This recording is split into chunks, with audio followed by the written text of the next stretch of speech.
Hello, hockey fans. The Minnesota Hockey Connection is on the air. We're on the air for the next half hour. I'm Kenny Gallagher, along with Jerry Burrow, and we're into show 3 of the new season. And the Minnesota Wild finally got a home game in. Things didn't go the way they'd hoped. Well, they had them at the last just under 4 minutes. I don't know how that puck. They had an icing. They went back and off the face-off, boom, 4-4. And then Zucker scored what appeared to be a minute before that. Yeah. He thought it was a goal and everything, but they got it right. The ref. It's amazing how they can see that, and we can't see it even on film sometimes. When they show it, but it was correct call. Replay showed it hit the crossbar, never went in. That would have put the Wild up by 2. Columbus was able to tie the game, and then boom. The Wild have struggled in overtimes forever. Yep. And it happened again. Right off the bat, the Wild, it just seems like they go out there and they're lazy. It's like they think they have a whole other period of hockey to play. I'd like to see them get out there in that overtime. And you do got to remember that 5 of their top 7 forwards were missing. They got the young guns in there. All these young kids. Come on. You got to have extra energy, more than these old guys. But it's disappointing. They get a point out of it. I don't know if that helps. But Wild lose their home opener to Columbus, and now they wait another 5 days. 5 days off, and the 6th day they play again. That's amazing. In the beginning of the season, to have that much time off. And I think is there a big break right after these 2 games coming up? Winnipeg Friday the 20th. At Calgary, Saturday the 21st, and then they have Sunday and Monday off. And then they'll be home for quite a stand here. It looks like a 5-game homestand, October 24th through November 4th. Vancouver, the Islanders, Pittsburgh, Winnipeg, Montreal, and Chicago. Wow. Yeah, that's a big stretch at home. Well, let's talk about that Chicago game. Game 3 to start the season on the road. And the Wild played real well and beat the Chicago Blackhawks, who appear to have as strong a team as they've ever had.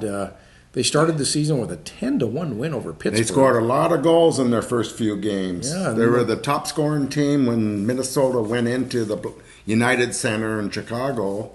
And I tell you what, I thought, oh boy, this is not a good, Yeah. But hey, they showed up. Chris Stewart got a couple goals, and some of the big boys, Zucker and Stahl and Koivu even got a goal. So we beat them 5-2, and it was a great win. And I thought coming home then for the home opener was looking good, but things didn't end out right at the end. Yeah, the Wild do have another 5-game break, but that's looks like the 3rd week of January. 5-day break? A 5-day break. Now, what's up with the Olympics? Did we hear that the NHL is not going to participate in the Olympics? That's what they said. They're not going to participate, so there's going to be a lot of young kids probably going out of college or something like that, playing for them. When was the last time this happened?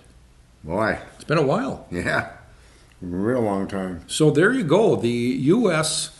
Olympic hockey team will not be made up of NHL players. It's not this season. It's is it 2019? But just think, Canadians, Swedes, Finlanders, they're all playing over here. So it's not going to be the same if that happens. Unless they change their way, it's not going to be as exciting. But remember the old days, if you couldn't play it if you were a pro. Right.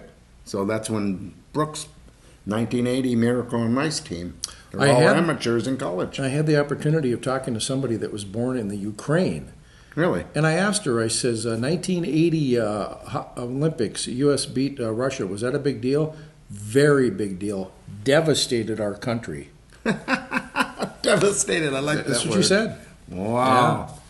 She feared for her grandfather, she said, because he was on heart medication, nitroglycerin. But, we're happy the Americans won that gold medal. All right. I was watching Miracle, and I was, I caught the tail end of it. I've seen the movie a couple of times. Okay. And it's so sad to think that Herb Brooks, he was in on the making of the movie, and they consulted, I don't think, did he pass away before the movie was finished? He never got a chance to see it. I'm not. Yeah. I think so. It was Yeah, August. he never got a chance to see the movie. I think it was August 2003. He died. All right. I'm not sure of that. All right. Most likely, he probably did pass away. Yeah, he never Right then. saw the finished product. And, Right. You know. Okay. And it's kind of funny, like some of his, one of his friends really after the Olympics that was on his team, Buzzy Snyder, they lived in Shoreview, and I used to see those guys all the time at this little corner bar when I was working out there. And I'd see him during the winter a couple Buzzy? times. Yeah, Buzzy. And The Babbitt Rabbit. And Herbie. Yeah, really, together. Yeah. Oh, yeah.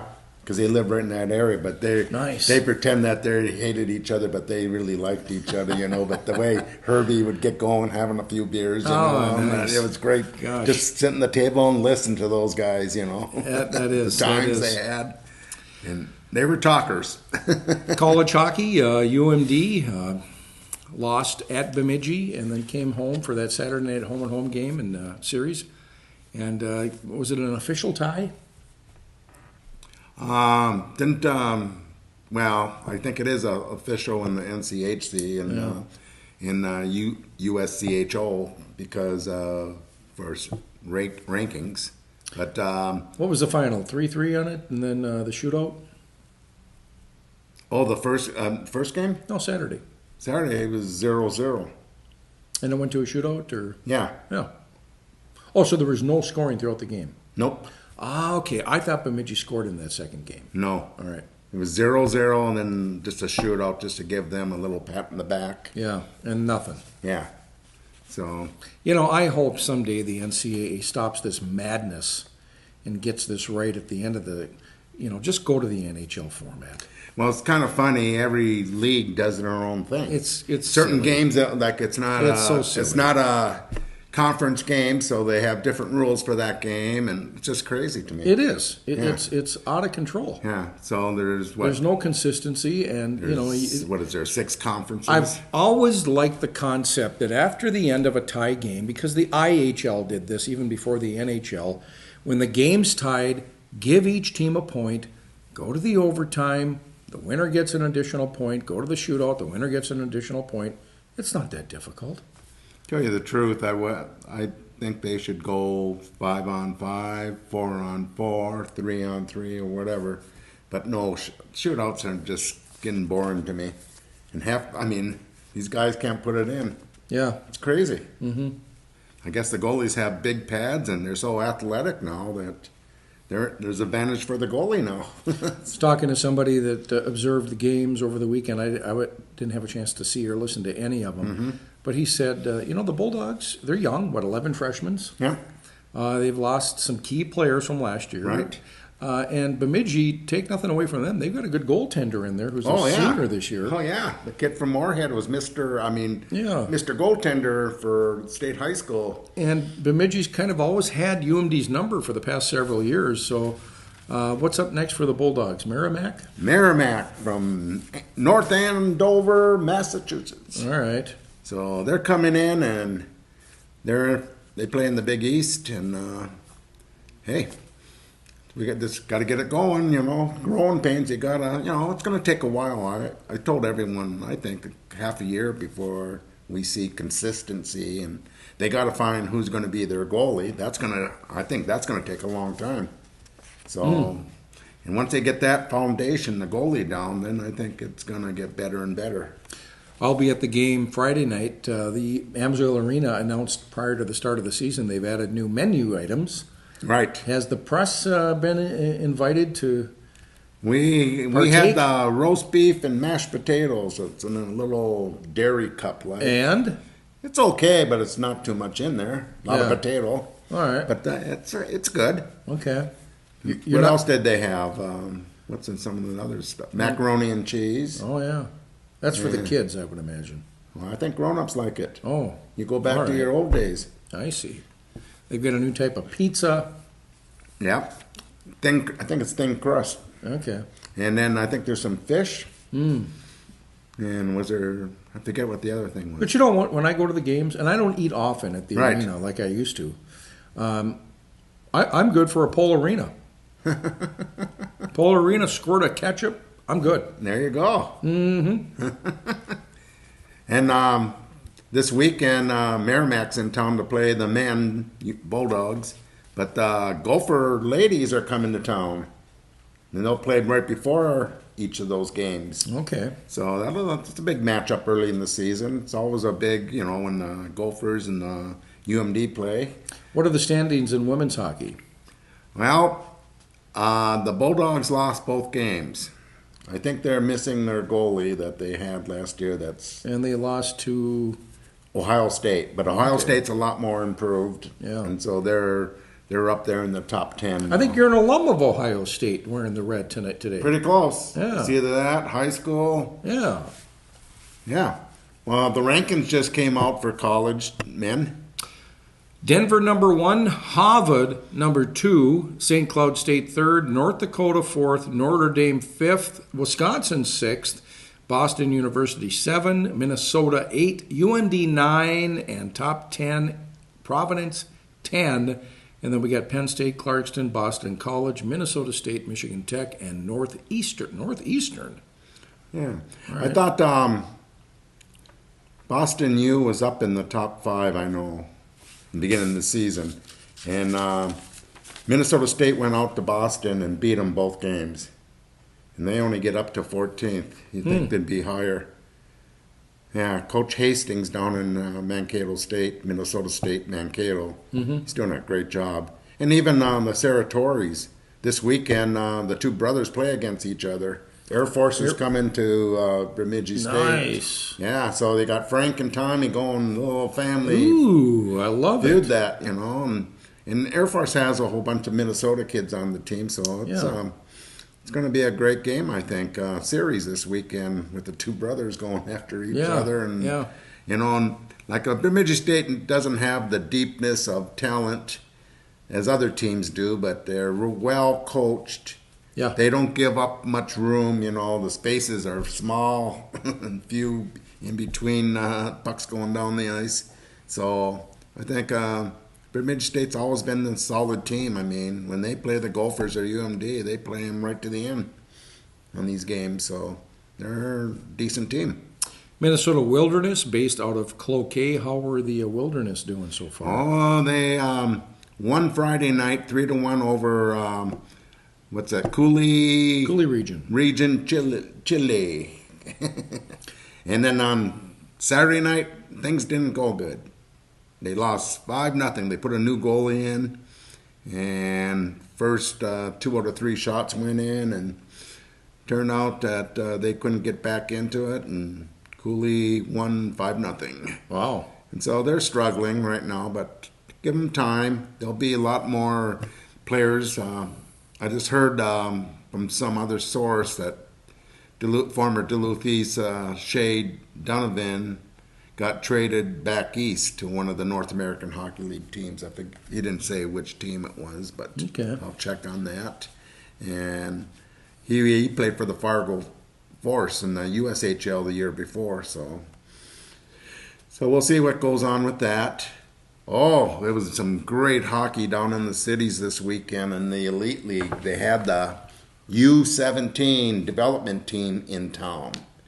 And so the first game was against the Minnesota Southwest team, which is mostly a lot of Edina and Tonka kids on that team, 15 out of the 20, And it was a great game, but the 17 team at the end beat them 5-1, but it was a lot closer than that score.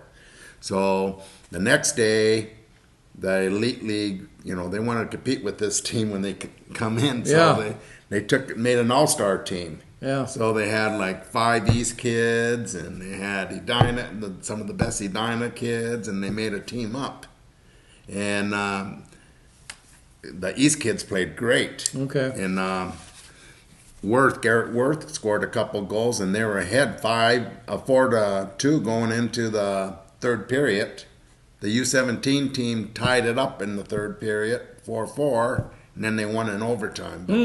But hey, you got to think, the U17 team gets the best kids all over the United States. Sure. And they even get I mean, it's a great team. I mean, and they've been practicing for almost 2 months every day. Yeah, yeah. And they work out in it. Where the elite kids, they get 1 day a week at the practice, and plus they got on Saturdays. The North team has to play 2 games every Saturday. So like Shattuck and the U17 will never play 2 games in 1 day.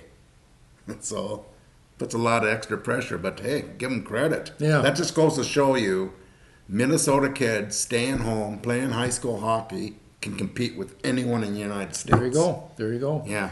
That's awesome. I was talking to head coach Mark Wick up at the College of St. Scholastica, and I believe they start their season not this weekend, but next.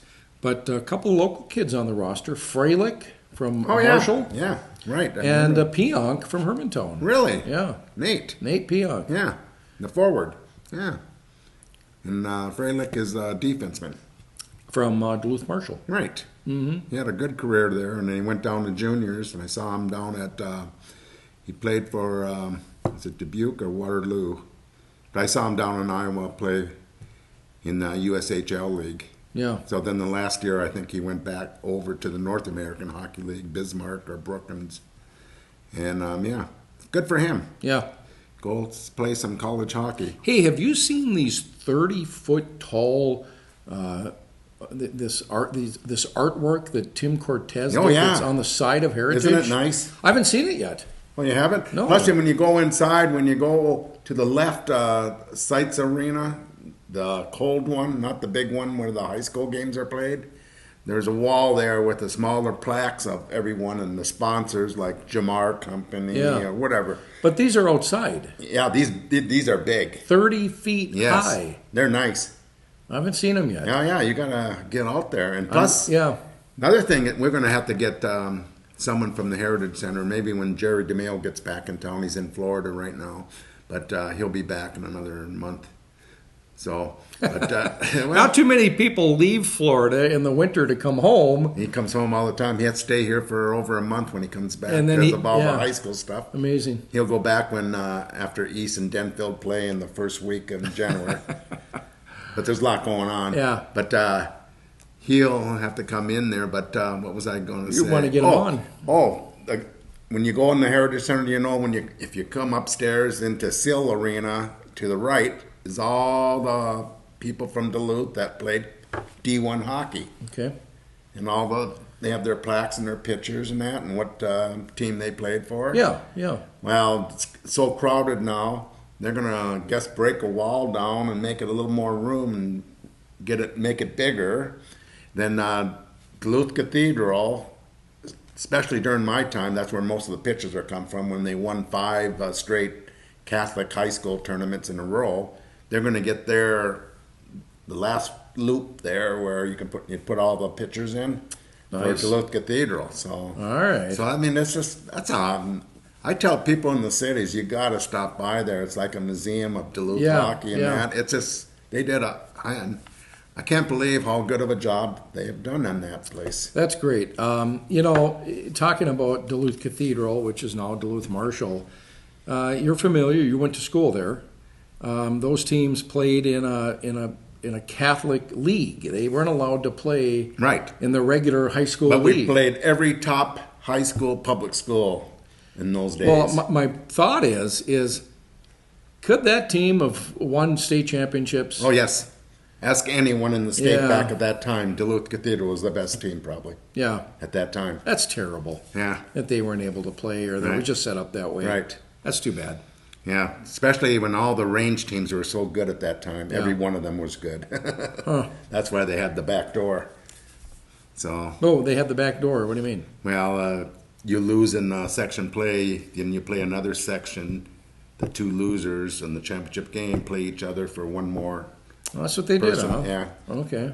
And then I still tell people when they started section play in sections back in the 60s there, they put a goal judge right standing on the net behind the goalie. It was just the weirdest thing. If you go to on the ice? Yes. They stand on the pipe behind it. Oh, come on. Yes, I got the State High School League state tournament book one year. showed pictures of that up in Greenway when Greenway and Antonovich was playing. Oh my goodness. Yeah, it's just the weirdest thing seeing that. You just laugh. Yeah, I'd like to see some of those pictures. I wonder how much they got paid. Minnesota Wild, again, they're off 5 days. They've got to sit and wait for the next game on Friday the 20th at Winnipeg. The Wilderness, they seem to be struggling at the start here. The UMD Bulldogs, they'll play Merrimack at Amsoil Arena this weekend. What else is going on, John? Well, in college, I mean, all the Minnesota colleges D1s are playing pretty good, I'd say. St. Cloud State came from behind on Friday night against Alaska, and they're behind 3-0, and they came back and scored 6 goals, and then they won Saturday night too. So they're playing real good right now. And like I say, Minnesota State beat one of the top teams in the country at their home rink back in Boston University. And both games, so they're doing good. And Duluth, like I say, is growing pains, but hey, I think they're doing basically what I thought they would be doing at this time, and they're just going to get better over time and that. And the team that I think is struggling, I was at the Friday night game, was the Gophers, Minnesota Gophers. They got a lot of talent on that team, but holy cow, it's just they don't check. It's like pee-wee hockey to me. Well, sometimes stuff like that, you got to look at the coach. Is Coach Lucia, is his... He just got a renewal for 3 years. Okay. So he's going to be around. I think sometimes people say, I hear in the background that he just got that deal because his kids don't get in trouble.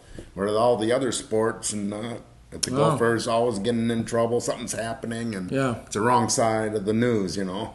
Mario Lucia, son of Coach Lucia, is in the Wild organization. Yep, down in Iowa. Any chance that he cracks the... There's always a chance. If you're playing in the American Hockey League, there's always going to be a chance. But usually the only way it can happen is injuries. You know? Well, speaking of injuries on the big squad, Zach Parisi, what's his status? They think there's a chance he might come back this weekend. Okay. There's a chance. They never really say anything, but everyone tells me it's his back. But they don't really tell you what his injury is because, I mean, he's been hurt all last spring and then all summer. And he played in the Beauty League over in Edina during the summer where all the pros and college players play. So I don't know. The Wild brought up, some young guys from Iowa. Luke Cunnin played his first game. Yeah, and he looked good. I liked him. I think fearless. Give him time. I think he's not a big guy. 6 foot, but he's only about 170, 180. Right. Now keep in mind he would be a junior on the Badgers this year. Right. So yeah. Well, keep in mind the guy that they sent to Vegas scored his first goal in National Hockey League. He would have been down in Iowa. Touch. Oh, yeah. Tuck. Okay. Yeah, okay. Is his first name, is it Alex?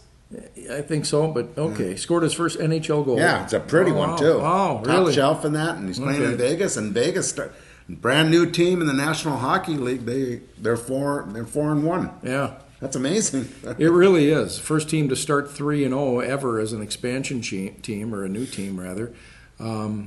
But they've got veterans on that team. They're a good team as far as the roster is. And who is it? Marc-Andre Fleury's their goaltender. Right, old Pittsburgh goalie. Yeah, so I think they're going to do okay. Yeah.